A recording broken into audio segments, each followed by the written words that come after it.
on, boys and girls. It's time for story time with Mr. Squizzy and his nanny who helps him talk. What are we going to read today, Nanny? Today we're going to read Because I Love You by Max Lucado with illustrations by Mitchell Heinze.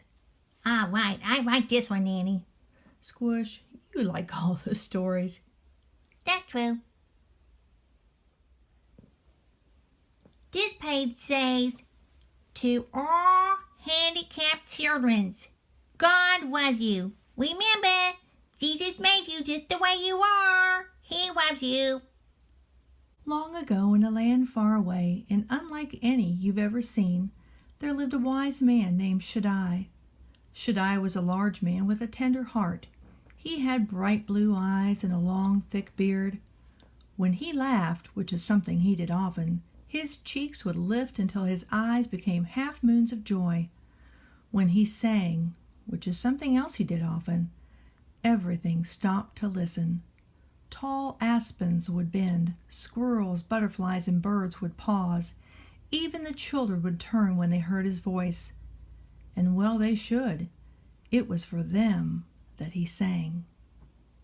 Wow, that's cool. And for the children, Shaddai had built a wonderful village. It was more than any child could dream. The children plunged into the sky-blue pond. They squealed as they soared high on the swings hung from the apple tree branches. They scampered through the meadows and giggled in the orchards. The sun never seemed to set too early, and the cool night sky always brought a quiet peace. And most of all, Shaddai was always near. When Shaddai wasn't in the meadow with the children, or in the orchards with the children, he was in the workshop with the children. They loved to be with him while he worked. They loved to smell the sawdust, hear him sing, and watch him carve a chair out of a log or make a table out of a tree. They would gather around him and take turns pressing their tiny hands flat against his great big one. That looks like fun, Nanny. I want to go there. Well, we can't go there right now, Squish. All right. Every night he would gather the children on the grassy meadow and tell them stories. Fascinated, the children would listen as long as Shaddai, or their weary eyes, allowed. The children loved Shaddai, and Shaddai loved the children. He knew each one by name, and he knew everything about them. He knew Lucy's love of birds. He knew Roland's fear of the darkness. He knew Daphne was friendly and Spencer was shy. He knew Paladin was curious. When one of them called his name, he dropped whatever he was doing and turned.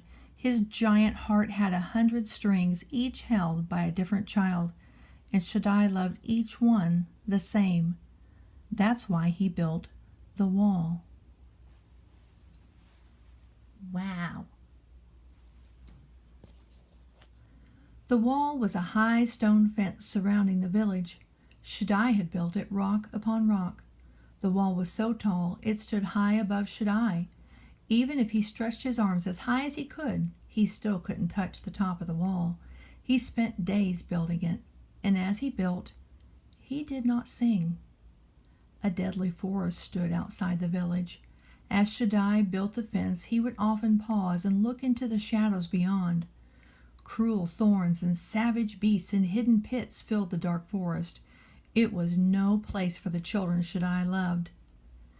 "Beyond the wall is danger," he would tell the children in solemn tones.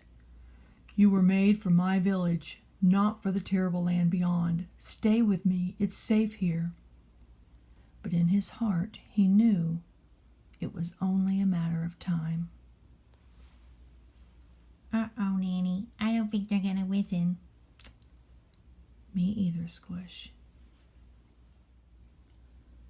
The day he placed the final stone on the wall, he returned to his shop, took a long aspen branch, sat down at his bench, and carved a staff. Shaddai stood the staff in a corner. "I'll be ready," he told himself. Sometime later, a boy ran into Shaddai's workshop.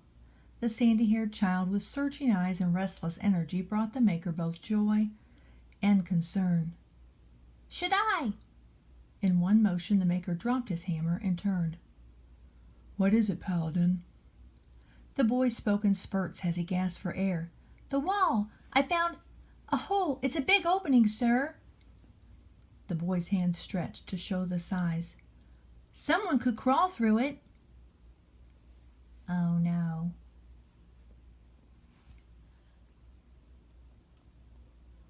Shaddai pulled over a stool and sat down. "I knew it would be you. Paladin, my child, tell me, how did you find it?" "I was walking along the wall searching for—" "Holes?" Paladin paused, surprised that Shaddai knew. "Yes, I was looking for holes." "So you could see out into the forest?" "I was curious, Shaddai. I wanted to know why you won't let us go out there. Why is it so bad?" Shaddai motioned for the boy to come to him. When Paladin came near, the Maker cupped the small face in his hands and lifted it so the boy would look directly into his eyes. The urgency of the look caused Paladin's stomach to feel empty. "Paladin, listen to me. The lands out there are not for you. They are not for me. A journey into the forest will hurt you. You were not made for those lands. Let your feet carry you to the many places you can go, not to the one place you can't. If you leave here, you will not find the way back." Paladin spoke softly. "You'll fix the hole then?" "No, Paladin, I created the hole because I love you so much."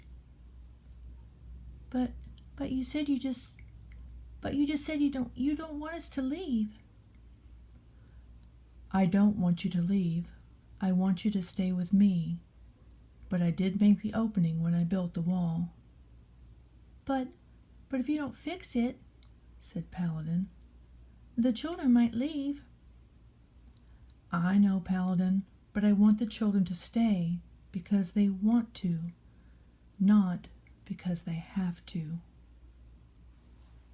I think I'll stay there, Nanny. "I think we should, Squish." I'm not going outside that wall, Nanny. I hope that boy doesn't. "Me too, Squish. Me too." Paladin didn't understand. Uncomfortable, he turned to leave. He needed to think about what Shaddai had said. As he entered the sunlight, he looked back into the shop. There sat Shaddai, leaning backward, still watching him. Paladin was confused. Part of him wanted the safety of Shaddai's shop, while another part drew him toward the fence. He looked again into the shop. Shaddai was standing now, not moving, but standing, his large hand stretched out to the boy. Paladin turned quickly away as if he hadn't seen. He walked as fast as he could, aimlessly at first, then purposefully, toward the fence. "I won't get too near," he said to himself. "I'll just peek out." Questions came as quickly as his steps. Why do I want to do what Shaddai doesn't want me to do? Why am I so curious? Is it so wrong to want to see beyond the fence? It must be, because Shaddai told him not to, so it must be wrong. Otherwise he wouldn't have told him, Nanny. That's right, Squish. By now, Paladin was at the hole. Without stopping to think, he lay on his stomach and squirmed through just far enough to stick his head out the other side. "I'll just take a quick look," he told himself. "What could be wrong with that? Shaddai said he made the hole because he loved us. I wonder what he's keeping from me." As if his knees were moving on their own, Paladin crawled further. Soon he was through the hole and on the outside of the wall. He rose slowly to his feet. For several moments he didn't move. He wondered if something would come out of the trees to hurt him. Nothing did. He relaxed his shoulders and sighed. "It's not so bad," he said. "It's nice out here. What was Shaddai worried about?" We'll find out, huh, Nanny? "Yes, we will, Squish." Oh no, this is not good. Paladin began walking into the forest. Twigs snapped beneath his bare feet. Sweet flowers scented the air. "I don't see any scary creatures," he thought. The trees were so thick he could barely see the sky. "Just a few steps into the woods," he said aloud, "to see what it's like." After a dozen more steps, he stopped. He liked the wilderness. Nothing to fear here. For the first time in his young life, he believed that Shaddai was wrong. "Just wait until I tell the others." And he turned to go back through the hole. But the hole was gone. Uh-oh.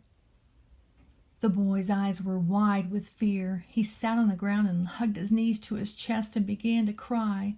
As Paladin huddled there lonely and afraid, he remembered something else Shaddai had often said.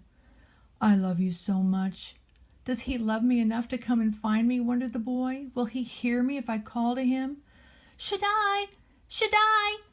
I'm so sorry I didn't listen to you. Please come help me." Paladin's plea had been heard by the one who loved him, even before it was spoken. For as the boy left Shaddai's workshop, the Maker had watched him as long as he could. When Paladin was out of sight, Shaddai turned, not to take up his work, but to remove his apron. He hung his tools on the wall. Then he reached into the corner and took the staff, the one he'd carved after he finished the wall. Oh, good, Nanny, good. He's going to go after him. "Yes, Squish, he's going to go after him." Oh, good. Even before Paladin had reached the wall, Shaddai had left the shop. Even before Paladin had asked for help, Shaddai was on the way to give it. Even before the hole in the wall had closed, Shaddai had opened another. His strong hands pulled away the rocks until he could see into the forest. With his staff at his side, Shaddai crawled through the hole. He left the village he'd made, and he set out in search of his child.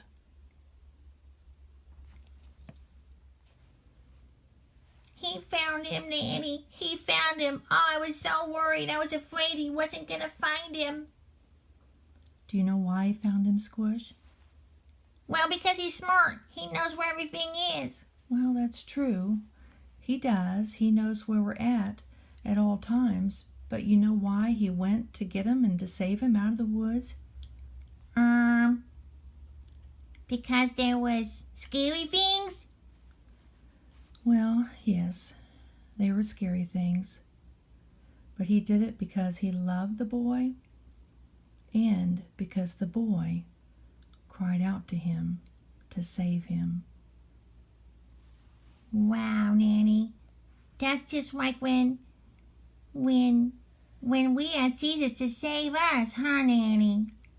Yes, Squish, it's just like that. We've all sinned and done what God told us not to do.